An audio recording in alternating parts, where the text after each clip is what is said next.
because I'm not politically aware. I'm not in the news. I'm not reposting every horrific thing that happens. And you can say I'm burying my head in the sand. But I'm going to tell you that I am surviving by thriving. You know, especially for all of my family and friends in the US, you guys are going through it right now. It's the stock market that's completely unpredictable. It's the horrific news coming from Gaza minute by minute, hour by hour. It's the mass firings of people in organizations. And it is a sense of insecurity that you guys haven't had in a long while. I mean, what, since COVID? I don't know. And I think it can be really easy for all of us to wallow in that, especially with social media. You can just be in there scrolling all day. And I'm like,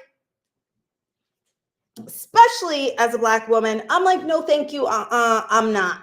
And here's why. I actually think that the way I'm going to fight back is by living my best damn life ever. Do you know what I mean? Because right now, it feels like the bad guys are winning. It feels like the ideals that we had, whether it's the environment or equity or a, global community, it feels like they're all just being crushed and questioned. And it's so easy to be like, I don't know, to crumple into a ball and cry and fall out on the floor, which I gotta say, that of course, falling out on the floor does have some value. But if you're ready to move on like I am, let's go. The work that I do is my method for fighting back. The fact that I'm just sitting out here with my little bit of fuzzy edges, speaking my truth while living in a completely different country, because I gotta say, I know the fact that I am not in the thick of it every day makes it much easier for me to deal with. But that's why I'm gonna be the flag bearer for all of us. Let's go, you all. Do not let what is going on in the world outside be what defines you on your daily basis. Don't let it get in the way of your dreams, especially if it's not true. If you weren't one of these people who was part of the mass firings, then what excuse do you have? Like, I look at all these people who are having harder lives than me right now, and I'm like, in the honor of you, I will thrive. I will have a good time. I will work with people I like. I will make the money I want, because that is how we fight back, with our joy, not with our collective sadness.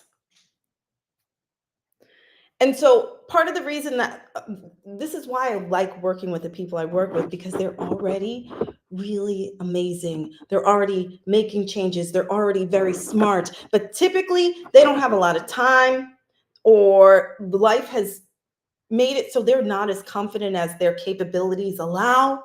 And I get to take this person, amplify them, and then the world comes back and says they are so great. And that is my joy. That is my resistance. Sorry, not watching the news. Sorry, not reposting that messed up thing. But I will make sure that the people that I want to be seen, heard, and celebrated are blasted out into the world in a way that is positive and fun, because you can be educated and not boring at the same time. Ooh, pessimism. Rebecca says, this is so true. Pessimism is so seductive. It is so seductive to be pessimistic. And it is proven that people think that you are smarter when you are pessimistic. Well, F that, because it's not true. And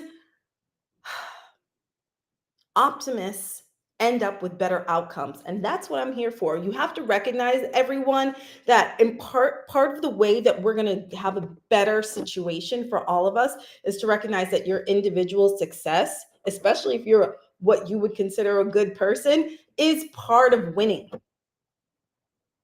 You can listen to the news every day and feel completely disenfranchised, or you can look around in your reality and say, hey, I'm the person in my family with the highest degree, and I have the best income, and I have the most perspective because I visited all these countries, or I speak all these languages, and I have a message that I want to share, and I can. And I also recognize that I don't have to have 2 million followers to make a difference. Maybe you're just talking to the people that you grew up with. Yeah? Joy is resistance. So I want to encourage you guys to take action and go after what it is, whatever it is you want, as I will do. In these next couple of weeks or days, I'm going to be telling the story of how this winter I was feeling kind of low. I was feeling worried about my business and the different action steps I took to turn everything around. And now I'm this. Now I'm up here. Nobody preaches like the newly converted. And I want you to join me on this side of the joyous resistance. Now, I have 2 clients who do this really well, so I just want to shout them out real quick. One of them is Dr. Kim. Dr. Kim is out here the busiest person I know, without a doubt. And yet she shows up at 5:30 a.m. to meet with us to invest in her dream of becoming a thought leader.